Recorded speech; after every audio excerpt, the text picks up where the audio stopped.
Welcome back to another episode of Iron Therapy. I'm Dave Palumbo, and I'm joined by our RX Muscle staff therapist, Lesley Timbol. Hey guys. Lesley. And I'm still alive after my foot surgery. You know, I was amazed how fast you got back on to doing videos. Like even the day after, it was just incredible. My wife yelled at me. She said I looked whacked out of my mind. Sid had pulled me into a video like with Lee Priest. I guess it was like an Instagram live Lee was doing with him. Yeah. And I thought I looked all right. My wife thought I was whacked. She's like, you should. That was fine. It was fine. I said, people like to see me a little vulnerable. I said, it makes me feel, makes me look more like a vulnerable human being, you know, that kind of thing. I managed to hop on the IG live just for a little bit, and I had to hop on a client call. But from what I saw, you were pretty coherent, which was impressive. I thought so. Yeah, I thought so. But, you know, I never trust myself because, you know, it's like the guy who says that he drives better when he's drunk, you know. You never want to really listen to the drunk person telling you that they could drive better, you know. So fair enough. Yeah. But anyway, obviously big news in the industry this past week. Flex Lewis, who we were all waiting for to get up on that open Olympia stage and possibly win an Olympia, not only in the 212, but then go over to the open, has announced his retirement. Now, for a lot of us, I kind of expected that was going to come because we hadn't really seen him on stage in the last 2 years, but I think it was a shocker for a lot of people because a lot of people who are fans wanted to see him compete. And I thought it was a relevant topic to address here because retirement for bodybuilders is usually a very tough decision. And unfortunately, a lot of them wait way too long before they retire.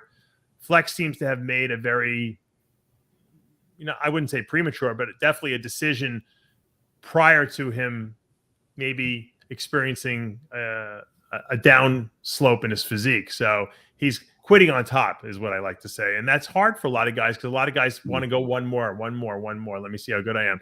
What's some of the challenges that you can see a lot of competitors facing with announcing their retirement? A big piece is letting fans down.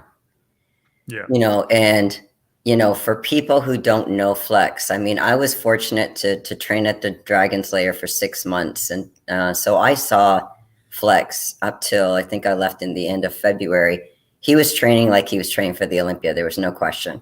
Right. I even saw him training with Rafa, and they were going all out, all like, you know, and then with Dom as well. They were going all out. This was not a decision he made easily, and this is something that he wrestled with. And it was only toward, if anyone saw the video that Flex put out, and if you didn't, please watch it, because he explains his reasons why. It was very well thought out. I mean, he didn't rush the decision. He really toiled with it. But the main ingredient was his gut health. And I mean, obviously, yes, he did have the birth of his son, Mason, who's adorable, by the way. But I mean, it was more than just the family. No one pressured him. It wasn't Ali. It wasn't Doug. It wasn't Neil. This was his decision. And, you know, Flex is not afraid of competition. Like when he sees competition, like it's like he foams at the mouth, like he's ready to take the bull by the horns and he just goes for it. He's not afraid. So him going to the open is something that he really wanted to do. And he was training like a bat out of hell for it. So, you know, to have that mindset of going for it, because keep in mind, he wasn't on stage before because of a bunch of injuries. He had that stem cell treatment and, you know, stuff was coming up. But I mean, you know, he went in this and he's been all heart. He has nothing to prove. I mean, how many people? No, it's a seven-time champion. Yeah. You know, he has nothing left to prove. He's going to continue being an amazing ambassador of the sport with the Dragon Slayer, everything he does for the athletes.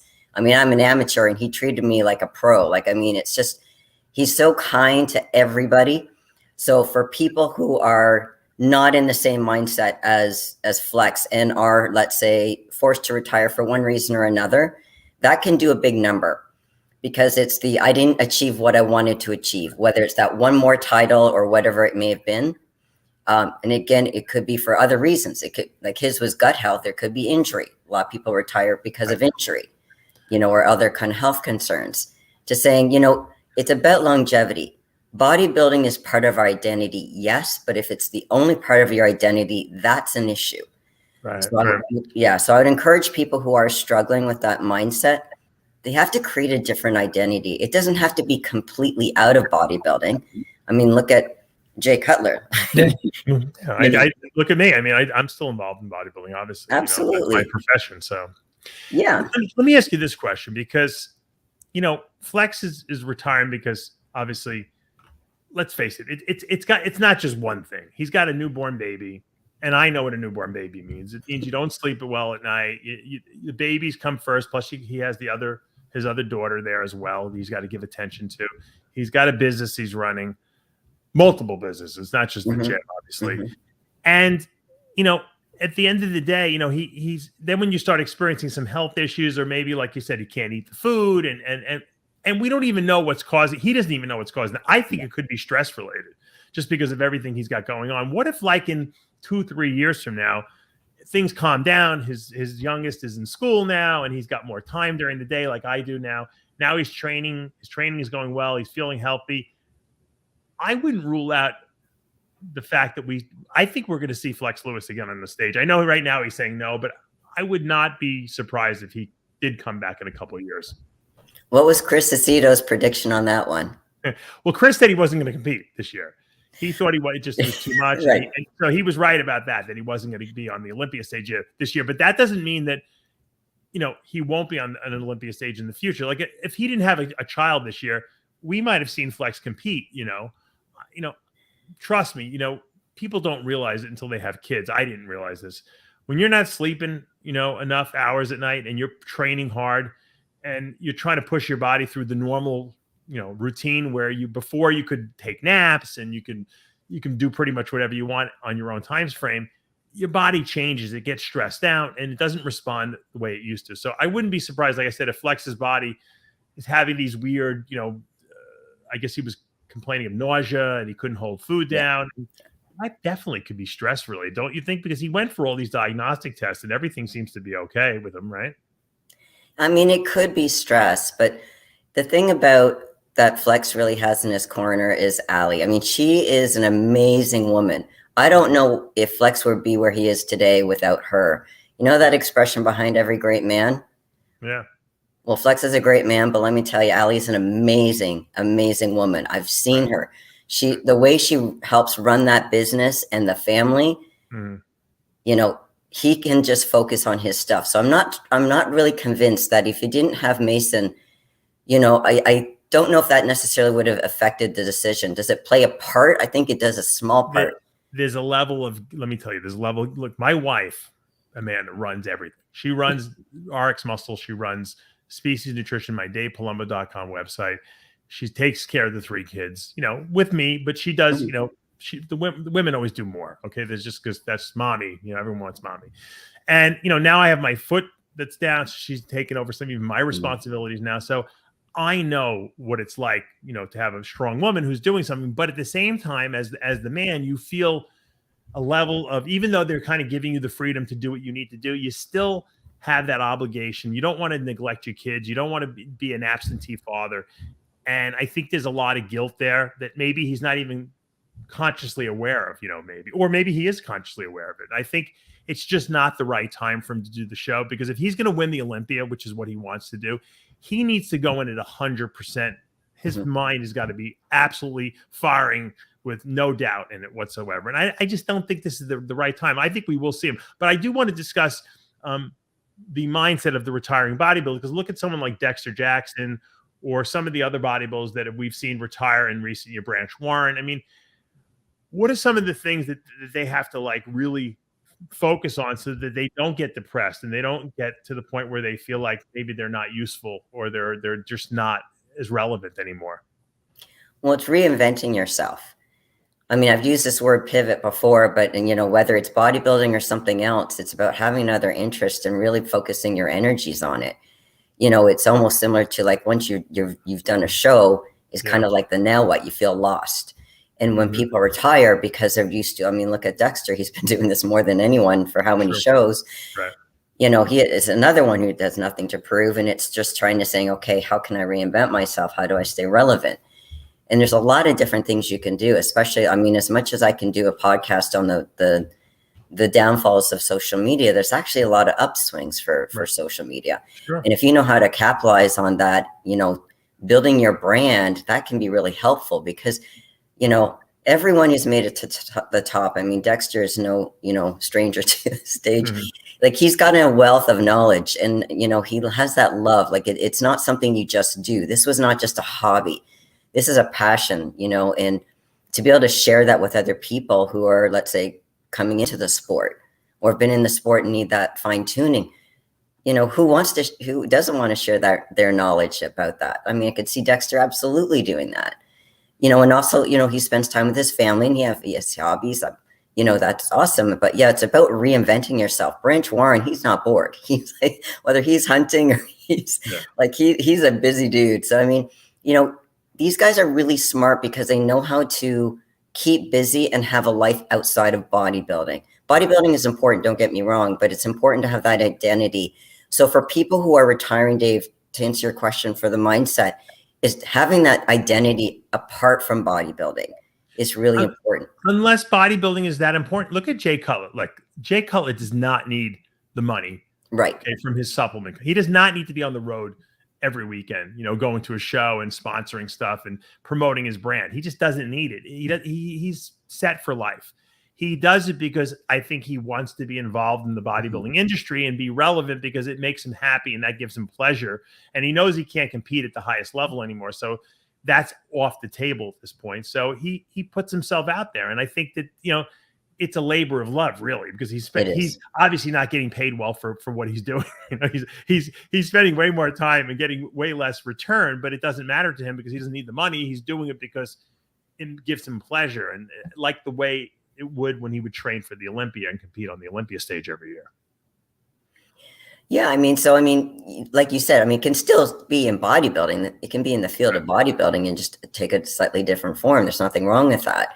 But it's having that plan of what you can do in addition. But what I would also caution people is if they can find something to do especially in their off season, in addition to bodybuilding, I think that would be really healthy. Right. Because when you're a bodybuilder 24/7 all year round, you know, I think you're depriving yourself of certain other kind of, you know, enjoyments out of life. I'm not saying don't train. I'm not saying don't watch what you eat, but I mean, there has to be more to life than just the bodybuilding lifestyle. No, it's true. And, you know, and we've seen bodybuilders retire before too, Lesley, and we know that a lot of times that retirement doesn't last. And I don't know if it doesn't last because people like miss the stage. They miss the process, you know, because a lot of guys retire because, you know what, I had enough. I've done this for a long enough time. And then they realize, hey, you know what, I kind of missed it a little bit. I want to come back like one more time and like see if I still got it type of thing. Jay did that. He came back, you know, and then I think he placed 4th or 5th at the Olympia that year. And then that was it because he realized he just couldn't hang with these guys anymore. But we've seen it happen before. You know, Johnny Jackson came back, you know, a couple times in his career. And there's been other, you know, Darren Charles came back as a men's, as a classic physique competitor and won a lot of shows too. So there's always that desire that I got one more show in me. And sometimes, you know, it's something that can be done without any damage. And other times it might be jeopardizing someone's health. So it also depends on why the person's retiring. A lot of times people retire because they have health issues, you know, and that's a different consideration, obviously, you know. It's on an individual basis. There's not a blank statement for everybody. But, you know, once the Masters Olympia comes out, I'm just wondering how many people will come out of retirement. You know what? But when you see guys like, I mean, I don't know if Brandon Curry will do it. Brandon's, you know, over 40 years old. I don't know, you know, you got to compete against guys that are really still competing. When Dexter won the Masters Olympia a few times, he was still winning, you know, regular pro shows. And so there are going to be good guys over the age of 40, or I don't know what the cutoff would be. 45. Yeah, I don't know. I think they want to make it this year, but there are guys that are in their 40s that are really good still, you know. So, but yeah, it will be interesting to see who in their mind convinces themselves, I got to come out for this because here's my second chance, so to speak. But I would really, because, you know, the people like Brandon Curry are able to make it to the Olympia stage, it'd be nice to offer, you know, a fair playing field for people, let's say 50 and above. So I don't know what the cutoff should be or would be. Right. If I had a vote, I don't have a vote, but if I had a vote, you know, I would say at least 50, if not 55, to be in the Masters Olympia. 55 might be too high, but or at least 50. When Lou Ferrigno came back and they made the Masters Olympia originally, he was 38, and we thought he was old. I mean, that was old back then. Robbie Robinson was 40. People thought, wow, that's really old. Nowadays we see 40 as like guys are just hitting their prime at 40 in bodybuilding at least. So, Dave, I started competing at 45. So there you go. Yeah. So, but yeah, I think 45 would be probably better. At least 45. Yeah, at least 45. I would prefer 50 and up. I think that would be a fair playing field because, like I said, there's going to still be a lot of people that can do the Olympia at that level. It'd be nice to see people 50 and above, and it also sends a message that just because you hit 50 or whatever that number is doesn't mean you have to stop competing. And I'd love the Olympia to be able to give people that incentive to be able to do that. Right. Because there's a big difference between 45 and 50. I know it's only 5 years, but there is a difference. They could do two categories. They could do a 45 and over and a 50 and over. They could. Even a 60 and over, I think, because I'm sure there's guys in their 60s would love to compete too. Samir Bannout might come out of retirement again. There you go. Never know. But what do you tell people who have retired and say, you know what? I can't be better than I was before. I want to stop now while I'm at my best. How do you tell them? Because I think it's hard for some people, and you mentioned this earlier, that they feel like they're letting down their fans or they're letting down their peers, so to speak, by dropping out. How do you deal with that kind of guilt necessarily and kind of focus it on something else? So those feelings of guilt are based on insecurities, and insecurities are not facts. What the fact is, if anyone who knows bodybuilding, who follows it, whether they're an audience, a spectator, or they're a bodybuilder, they know the time has to come. And while, let's say for Flex, would I have loved to see Flex on the open stage? Sure. And I'm sure I'm not the only one. But do I understand and do I respect his decision? Damn right I do. So it's kind of like, those people. And it's about remembering the facts of the situation versus the insecurity. The insecurity is I'm going to let people down. The people you truly let down are the people who don't get it. The people who are those armchair quarterbacks who just to troll. In fact, I'm going to do a video later on about how to deal with trolls. But anyway, it's about trying to say to the true fans out there, they'll get it. And you have to remember, those are the ones that you want to be able to, have their respect. You have to have self-respect, and there's other respect. Other respect are people who actually deserve your respect. And those are people who actually, like I said, get it. They don't have to be athletes or bodybuilders, but they're in the sport and to some degree. So they have an understanding that it can't last forever. And it's an individual kind of decision about what makes sense for that particular athlete of when they retire. So basically anyone you don't make happy, tough shit. They have to deal with that. That's not your problem. It makes sense, but it's sometimes it's good for people to hear that because it's hard for them to come to grips with it because they do feel like they're letting people down, or they do feel like, hey, how can I stop now? Maybe I'm letting myself down. Maybe I'm not doing the right thing. But when internally, when you have that gut feeling that something tells you, hey, time to walk away, you really should listen to that internal voice because that's usually your body telling you had enough, find something else. But a lot of people ignore that inner voice and they make mistakes and then they wind up having terrible things happen to them because of that. And then the reverse can be true. Sometimes people retire a bit too early. So when in doubt, Dave, I say, consult a professional. Yeah. Yes, you have your friends and colleagues, but talk to someone like myself, someone in the sports industry that's a therapist or a coach that can really guide you to say, okay, are you on track or are you feeding yourself a bunch of bullshit? And I'm straight with people. I'll tell them I'm very, very direct and I'll say my reasons why. And then I leave it up to them. Shanique Rand retired at the top of her. I mean, she was in her early 20s. She wanted to, have a family, whatever. And she just stopped. I mean, she won the Olympia, a couple of times. And she's like, that's it. I had enough. And we haven't seen her back. I thought she'd be back by now, but, and she might still, but obviously she's still young, but obviously it wasn't something that she wanted to do. And she walked away, and you got to respect, the fact that she was able to do that because a lot of people couldn't, not while they were on top, at least. Yeah. And that's the thing. Sometimes it's that, can we do one more? Can we do one more? And, if Shanique wanted to start a family, that's important for her not to be competing, so not everyone's going to lay it would be nice to see Shanique on stage again. Yeah, it would be nice. But again, you have to respect her decision. Sure. But a lot of people, competitor wise, wouldn't be able to do that, walk away with that.